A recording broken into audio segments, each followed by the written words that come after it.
Hey, it's Ryan Speltz, and welcome back to another episode of the REConnect podcast, where we dive into our guest purpose and kind of develop this over time. And I think, Kat, you've got a great purpose here, and I'm on with Kat Polsinelli, who's an operations and mindset coach and has some real estate experience as well. And your purpose statement, when I asked you to define it in one sentence, you say, "My purpose is to help others see their own potential and realize they do not have to suffer alone or hide from their past. It's time to embrace it and grow." And I have goosebumps because this is exactly the direction that I've been taking my life personally and trying to help people and be involved in. So how did you get to a purpose like that? That's such a big statement. How did you get there? Well, that's a long story, but I'll give you the short version, Ryan. And thank you so much for having me on today. I'm super excited to be here. To give you kind of a brief overview of like where that came from, that actually came from me suffering through my own traumas throughout my life. So before, without getting into it too much, I was in an abusive relationship for about 10 years. And when I came out, my boys were 10 and 7. I literally had to start life over.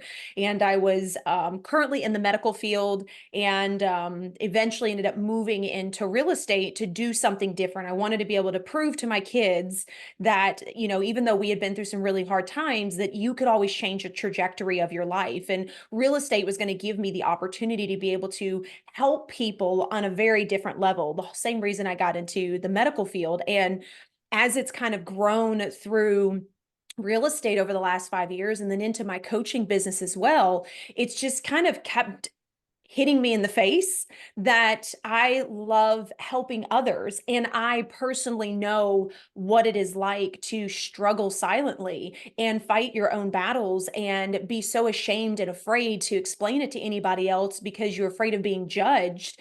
And I want people to not feel that way anymore. And when you are in this entrepreneurial journey, that's what it's all about. And so you do have to embrace it and you do have to take those challenges and you do have to move forward with them.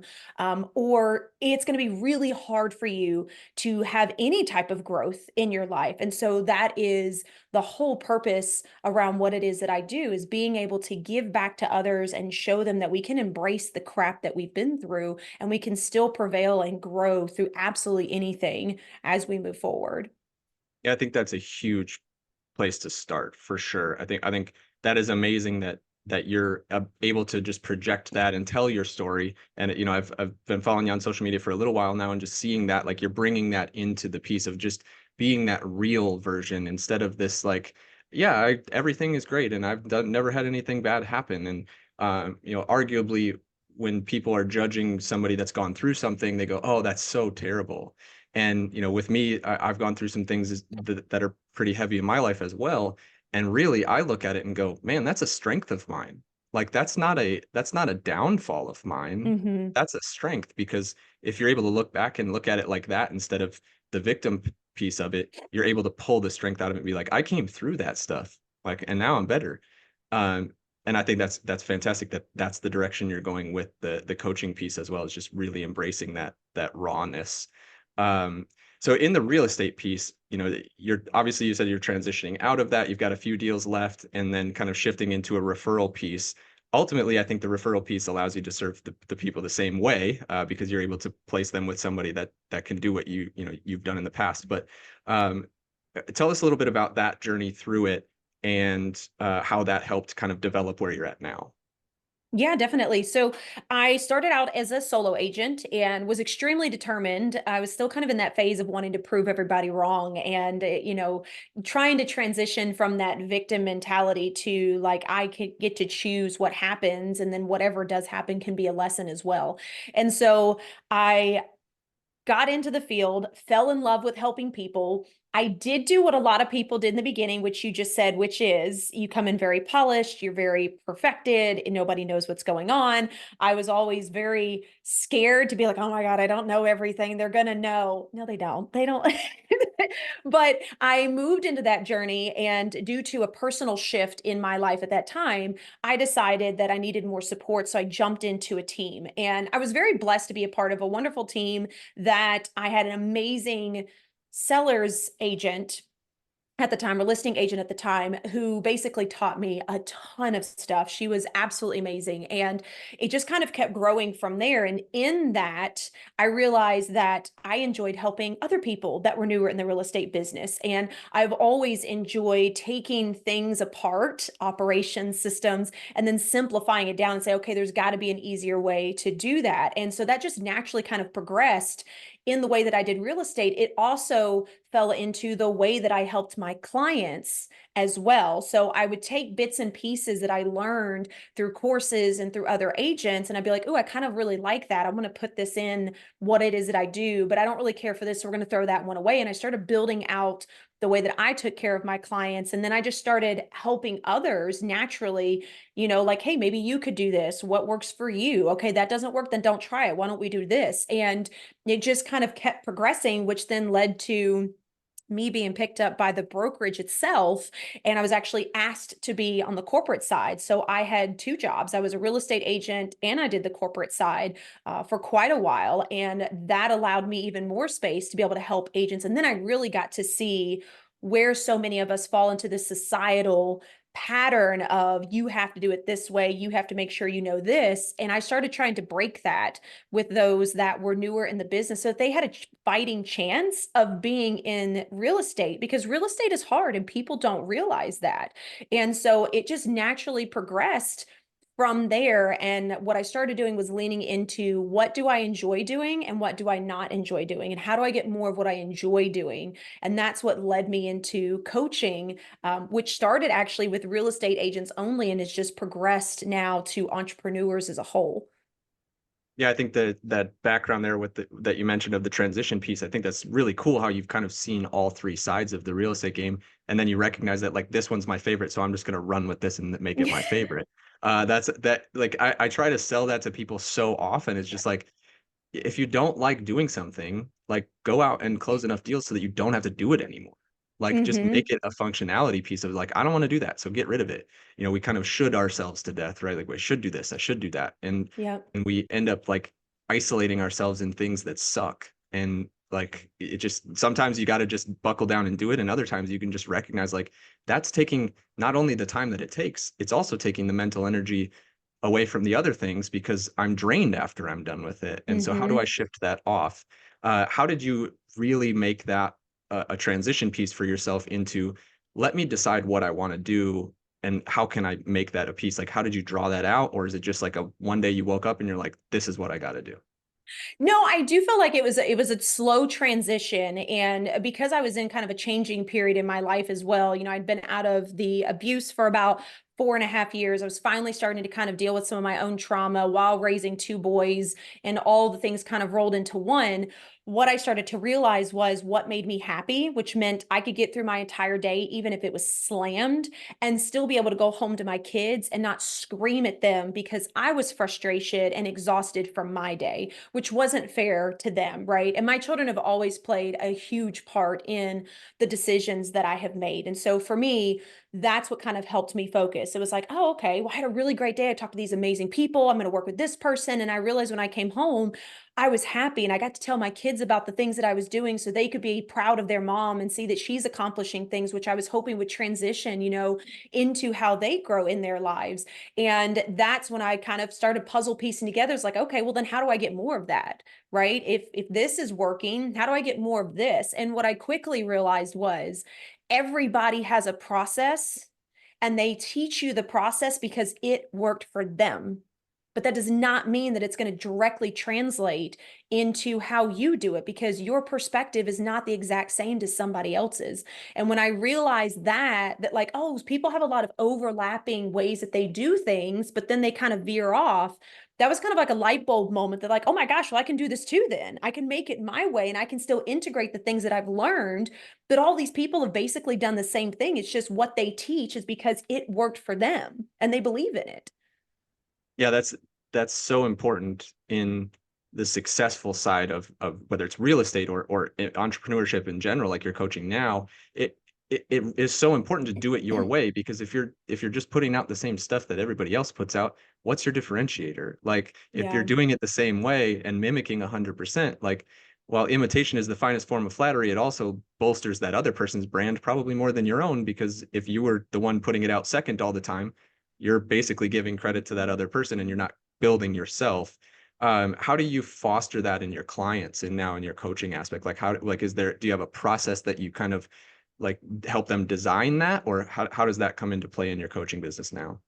Yeah. So a lot of people that I deal with in my business are still trying to figure out, what they're great at and what they're not great at. And I say, stop focusing on what you're not great at and see the small things. That's a huge thing. See the small things that you're already good at and you enjoy doing, right? So if getting on calls and having conversations with people and teaching them other things is something that lights you up and you could do it for 8 hours a day and you'd feel amazing at the end of the day, then write it down and make you a list of those small things that really light you up, and then make a list of the things you don't really care for, because there may be a lot of that you can just shove out, or you can later then delegate, right? Depending on what you're doing in your business, especially in real estate, there's different things that you can do and you can maneuver around. And then it allows you to say, okay, well, if I enjoy doing all of these things, well, this actually happens when I'm more with this group of people. Great. Then I want to join this team versus being solo.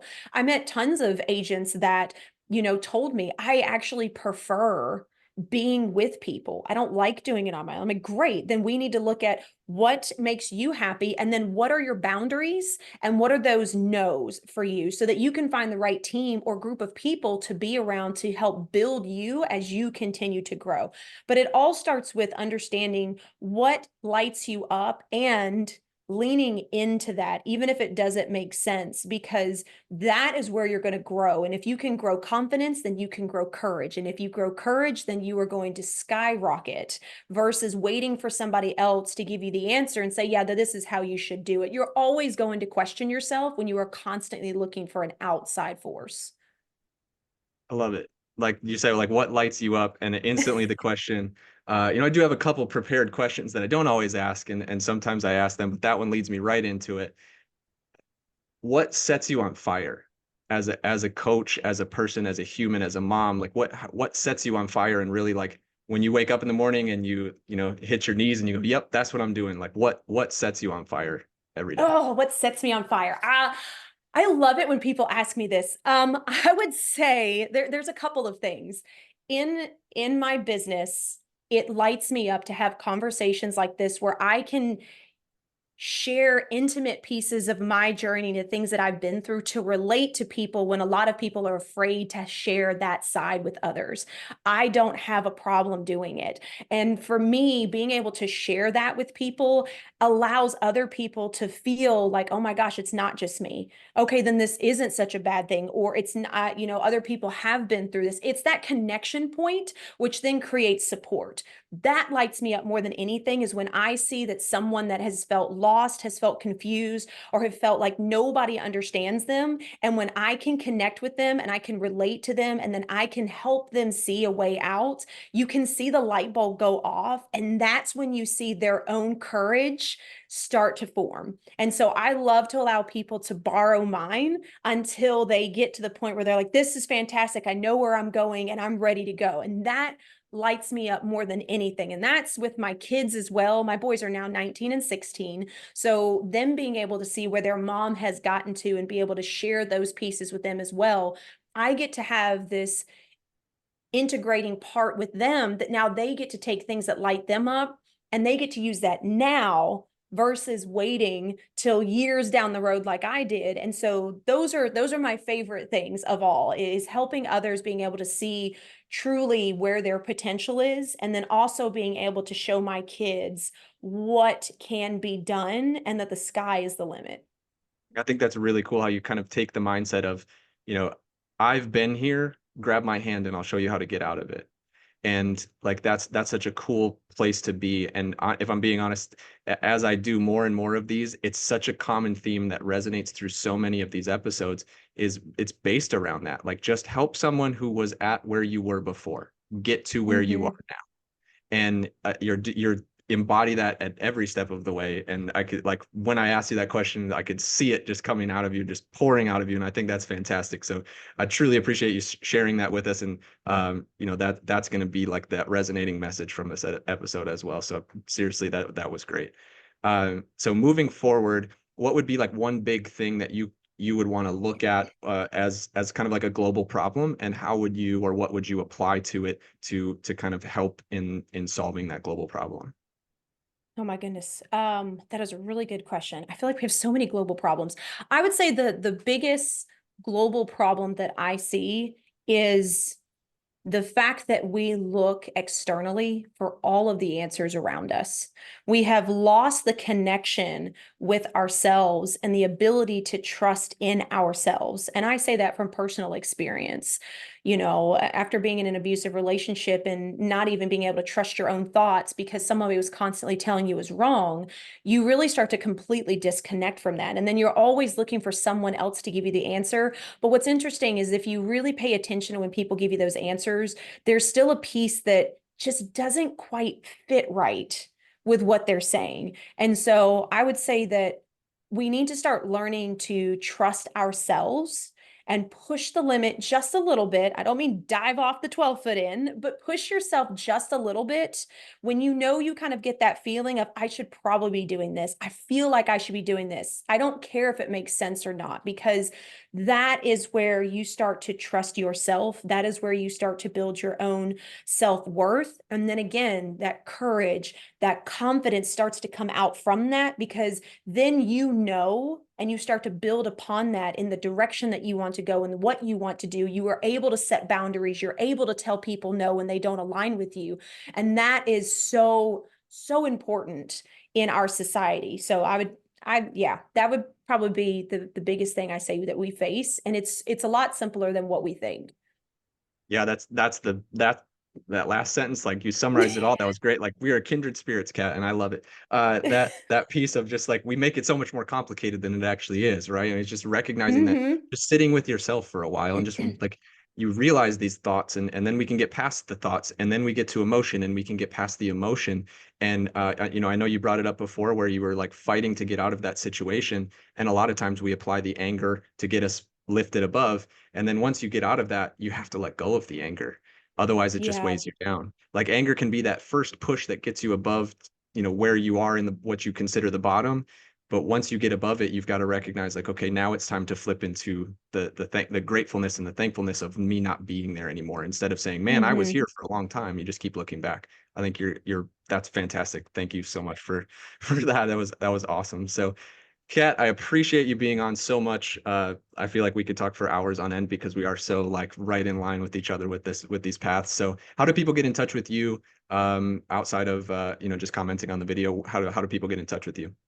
Yeah, definitely. So you can follow me on LinkedIn, Facebook, and social media. Good gracious, LinkedIn, Facebook, and Instagram at the Lotus Effect Coach. That's one of the easiest places to find me. You can DM me through there, and I'm constantly on there. Or feel free to, if you want to listen to more of what I have to say, I have a podcast as well called Real Chat with Kat, and we continue these conversations. And I love finding people that are vulnerable enough to deep dive into these and really give other people an inside look of where they were and where they are now.